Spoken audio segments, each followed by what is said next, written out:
الحمدللہ رب العالمین والعاقبۃ للمتقین والصلاۃ والسلام علی سید الانبیاء والمرسلین وعلی آلہ الطیبین واصحابہ الطاہرین اما بعد اعوذ باللہ من الشیطان الرجیم بسم اللہ الرحمن الرحیم وَإِذَا بَدَّلْنَا آیَةً مَكَانَ آیَةٍ وَاللَّهُ أَعْلَمُ بِمَا يُنَزِّلُ قَالُوا إِنَّمَا أَنْتَ مُفْتَرٍ بَلْ أَكْثَرُهُمْ لَا يَعْلَمُونَ قُلْ نَزَّلَهُ رُوحُ الْقُدُسِ مِنْ رَبِّكَ بِالْحَقِّ لِيُثَبِّتَ الَّذِينَ آمَنُوا وَهُدًى وَبُشْرَى لِلْمُسْلِمِينَ وَلَقَدْ نَعْلَمُ أَنَّهُمْ يَقُولُونَ إِنَّمَا يُعَلِّمُهُ بَشَرٌ لسان الذی یلحدون الیہ اعجمی وہذا لسان عربی مبین صدق اللہ العظیم۔ اللہم صلی علی سیدنا و مولانا محمد وعلی آل سیدنا و مولانا محمد وبارک وسلم وصلی علیہ۔ تفسیر نور القرآن سورۃ النحل آیت نمبر 101، 102 اور آیت نمبر 103 ہمارے آج کے درس شریف کا موضوع ہے۔ سب سے پہلے تلاوت کیے گئے قرآنی الفاظ کا اردو ترجمہ سماعت فرمائیں اور پھر ان الفاظ کے تحت جو ارشادات حضور قبلہ فرید العصر رحمۃ اللہ علیہ نے بیان فرمائے ان کو پڑھنے کی سعادت حاصل کریں گے۔ اور جب ہم ایک آیت کو دوسری آیت سے تبدیل کر دیتے ہیں اور اللہ ہی بہتر جانتا ہے جو وہ نازل فرماتا ہے۔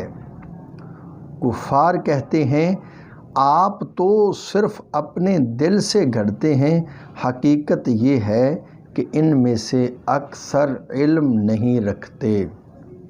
آپ کہیے اس کو روح القدس نے آپ کے رب کی جانب سے حق کے ساتھ نازل کیا ہے تاکہ ایمان والوں کو ثابت قدم رکھے، اور یہ مسلمانوں کے لیے ہدایت اور بشارت ہے۔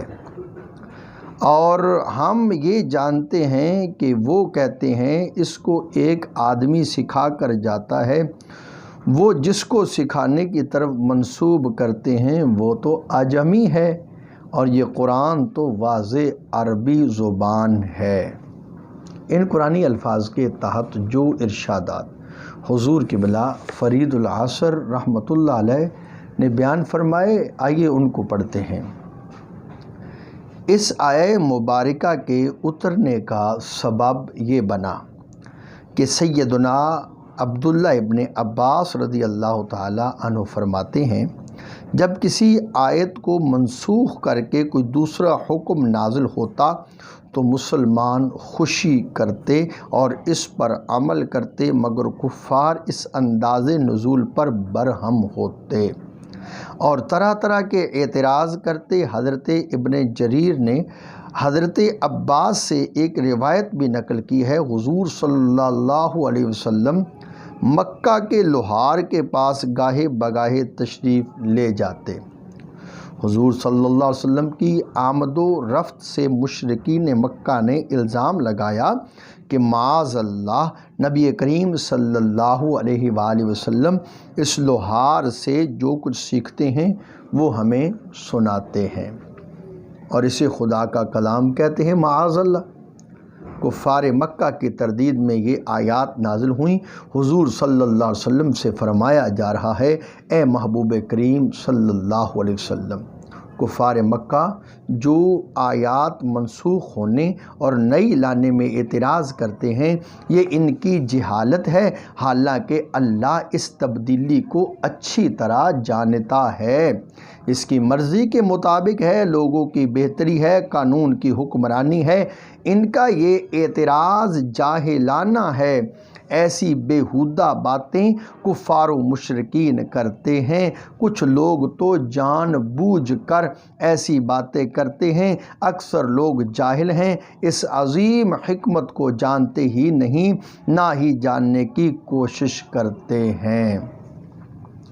حالانکہ یہ تبدیلی انتہائی بہتری کا ثبوت ہے۔ بچے کی خوراک تبدیل کرنے پر کبھی کسی کو اعتراض نہیں، ڈاکٹر کے دوائی بدلنے پر کوئی اعتراض نہیں، رب قدوس بھی بندوں کے حالات کے مطابق قانون بدل دیتا ہے، تو اعتراض کاہے کا؟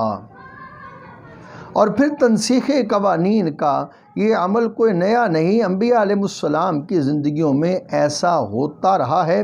سیدنا آدم علیہ السلام کے بعد سیدنا نوح علیہ السلام، پھر سیدنا ابراہیم علیہ السلام، پھر بعد میں آنے والے انبیاء علیہ السلام کے ساتھ ایسا عمل رہا۔ تورات، انجیل، زبور میں یہ عمل رہا، ایسے ہی قرآن مقدس میں مسئلہ نسخ آیات ہوتا رہا ہے۔ محبوب انہیں یہ بھی بتائیے، قرآن مقدس کا نزول جبریل علیہ السلام کے ذریعہ ہوتا رہا ہے، وہ ہمیشہ حق کے ساتھ اترتے رہے ہیں، اس اترنے میں یہ کسی قسم کی کمی، اس اترنے میں نہ کسی قسم کی کمی ہے نہ کمزوری، اور احکام کی تبدیلی میں، آیات کی منسوخی میں بے شمار حکمتیں ہیں۔ نسخ کی کئی صورتیں ہیں، ایک حکم ختم کر کے دوسرا حکم نازل فرمانا، کسی حکم کو آہستہ آہستہ اتار کر مکمل کرنا، ایک ہی بات کے لیے مختلف مثالیں فرمانا، کسی ایک قصے کا چند بار نزول، ایک ہی چیز کو ثابت کرنے کے لیے دلیلیں مختلف لانا۔ کفار و مشرکین کو ان ساری تبدیلیوں پر اعتراض نہیں تھا، بعض پر تھا۔ قرآن مقدس نے اس اعتراض کا جواب اس طرح بھی فرمایا کہ قرآن کو جبریل نے اتارا ہے، جس کے اتارنے میں کسی قسم کی کمی نہیں، نقص نہیں۔ حضور صلی اللہ علیہ وآلہ وسلم کی بشریت اور قوت تو جبریل و میکائیل سے بھی کہیں زیادہ ہے، ان پر اعتراض بے معنی ہے۔ جبریل کا قرآن لانا تیرے رب کی طرف سے حق ہے کہ ایمانداروں کو مضبوطی ہو اور ہدایت ہو اور مسلمانوں کے لیے خوشخبری ہو۔ قرآن مقدس نے فرمایا، بے شک ہم کفار کی اس گفتگو کو اچھی طرح جانتے ہیں جو کہتے ہیں قرآن کی عبارتیں حضور کو فلاں شخص سکھاتا ہے۔ حیرت ہے ان کی مخالفت پر، جس شخص کی طرف یہ منسوب کرتے ہیں وہ حضور کو پڑھاتا ہے، وہ تو قطعی طور پر ہے ہی جاہل اجمی، حالانکہ یہ آیات مقدسہ جو حضور پڑھ رہے ہیں علم و حکمت سے بھری ہیں، فصاحت و بلاغت سے لبریز ہیں، ان کا جواب نہ کوئی دے سکا نہ دے سکتا ہے۔ دراصل بات یہ ہے، کفار و مشرکین حضور کی عظمت کو دیکھ کر اس قدر جھنجھلا گئے ہیں کہ کسی بات پر ٹک ہی نہ سکے، کبھی جادوگر کہا، کبھی ان پڑھ کہا، کبھی کسی سے سیکھنے والا کہا، معاذ اللہ۔ دعا ہے اللہ تعالیٰ نور قرآن سے ہمیں اپنے سینوں کو منور کرنے کی توفیق عطا فرمائے۔ وصلی اللہ تعالیٰ علی حبیبہ سیدنا محمد وعلی آلہ وصحبہ بعدد خلقہ وبارک وسلم۔